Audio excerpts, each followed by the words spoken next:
ലോക ചാപ്റ്റർ 1 ചന്ദ്ര വൻ വിജയമായി മാറിയിരിക്കുകയാണ്. ലോകയുടെ വിജയത്തിനോടൊപ്പം തന്നെ ആരാധകർ ചർച്ച ചെയ്യുന്ന കാര്യമാണ് പരമ്പരയിലെ തുടർചിത്രങ്ങളുടെ കഥ. അടുത്ത സിനിമയിൽ കേന്ദ്ര കഥാപാത്രം ടൊവിനോ തോമസിന്റെ ചാത്തൻ ആയിരിക്കുമെന്നാണ് കരുതപ്പെടുന്നത്. പരമ്പരയിലെ മറ്റ് താരങ്ങളായ ദുൽഖർ സൽമാന്റെയും ടൊവിനോയുടെയും ലുക്ക് ചന്ദ്രയിലൂടെ പുറത്തുവിടുകയും ചെയ്തിരുന്നു. എന്നാൽ എല്ലാവരും കാത്തിരിക്കുന്നത് മമ്മൂട്ടി അവതരിപ്പിക്കുന്ന മൂത്തോനെ കാണാനാണ്. ശബ്ദം കൊണ്ടും കൈവിരലുകൾ കൊണ്ടും മാത്രമാണ് ആദ്യ ഭാഗത്തിൽ മമ്മൂട്ടി സാന്നിധ്യമായത്.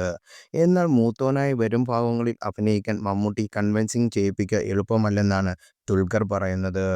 പടം ഹിറ്റായി. പക്ഷേ അടുത്ത ഭാഗങ്ങളിൽ മൂത്തോനായി അദ്ദേഹത്തെ എങ്ങനെ കൺവിൻസിംഗ് ചെയ്യുമെന്നാണ് ഞാൻ ആലോചിക്കുന്നത്.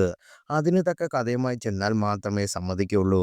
ഇതിപ്പോൾ ഈ സിനിമ ഹിറ്റായി എന്ന് പറഞ്ഞപ്പോൾ നല്ല കാര്യം, സന്തോഷം എന്ന് മാത്രമേ അദ്ദേഹം പറഞ്ഞുള്ളൂ എന്നാണ് ദ ഹോളിവുഡ് റിപ്പോർട്ടറിന് ഇന്ത്യക്ക് നൽകിയ അഭിമുഖത്തിൽ ദുൽഖർ വാ തുറന്ന് സംസാരിച്ചത്.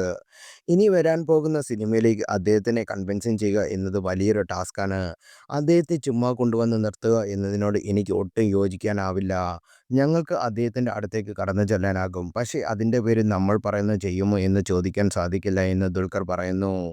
ഇങ്ങനെ ഒന്നും അദ്ദേഹം ചെയ്യില്ലെന്നാണ് എനിക്ക് തോന്നുന്നത്. സത്യം പറഞ്ഞാൽ കല്യാണിയുടെ അച്ഛനും ഇതൊട്ടും പ്രതീക്ഷിച്ചില്ല. വാപ്പച്ചിക്ക് സിനിമയുടെ നിർമ്മാണച്ചെലവ് ഓർത്തും ടെൻഷനുണ്ടായിരുന്നെന്നും ദുൽഖർ പറയുന്നു. കല്യാണിയുടെ അച്ഛൻ എന്നെ വിളിച്ചിട്ട് "നീ എന്താണ് കരുതുന്നത്? എന്തിനാണ് ഇത്രയും വലിയ റിസ്ക് നീ എടുക്കുന്നത്?